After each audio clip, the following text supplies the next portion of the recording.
భలే ఊతున్నావమ్మ నువ్వు.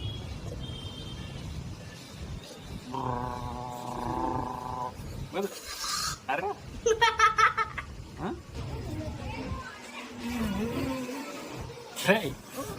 కొట్టకూడదు.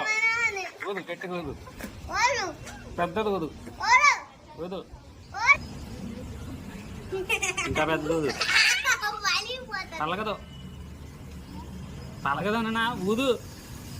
ఇది గాలి వేస్తుందా? బాగా వేస్తున్నావు ఎక్స్ప్రెషన్ నువ్వా? అదే అదే అదే నా తల్లి సగంగా ఎత్తున్నావా ఎక్స్ప్రెషన్లో? ఊదు. నొక్కాను ఆల్రెడీ. ఊదు. అరే అరే వద్దు వద్దు. అరే నువ్వెందుకు దొరికినావురా? కాళ్ళు పచ్చడి పచ్చడి అయిపోతున్నాయండి పాపం. ఊదు పెద్దది ఊదు.